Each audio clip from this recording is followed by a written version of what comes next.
to mind when you hear, I am most passionate at work when I am? If you were to fill in that blank, what is top of mind? Do you recognize that feeling? Do you know what I'm talking about when I say, are you passionate about your work?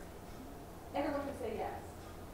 When I ask them, and when Dave asks them, what are the conditions that give rise to that, in our workshops, for instance, like just now, people like you, what are those conditions? Can't answer that as much. They know what they're experiencing it, but don't always know how to get themselves in that place. Passionate people told us that they seem to have opportunity after opportunity coming their way. It generated opportunities for them. It's extremely specific for people when you really start to look at it and what's really going on in that sort of holistic way when you're passionate, what's really going on when you're not feeling passionate. There are themes, but there's also a lot of diversity. So people who like to come up with the ideas but don't like to move them forward, right, are on one side. People who aren't too interested in all that brainstorming stuff. Just tell me what it is and I will do it, you know. Give me all the chaos of your ideas, I'll put them in an order that I can handle and everyone else can handle, and we'll work with that, right? So that's the other thing.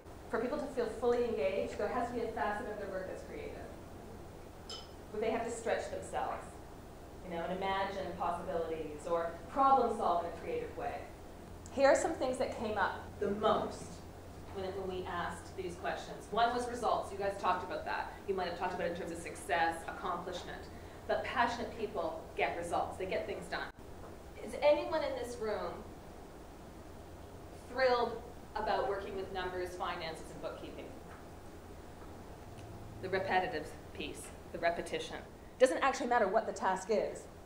It might have started off for you being, you know, this great sexy task. And after 5 years, right, it's just repetitive and boring. Right, so this is very relative. Creativity is also relative. What was challenging for you at one point in time, which really stretched you creatively at one point in time, no longer does. So these things are moving targets. People who are passionate don't need external incentives to motivate them. The motivation is self-generating.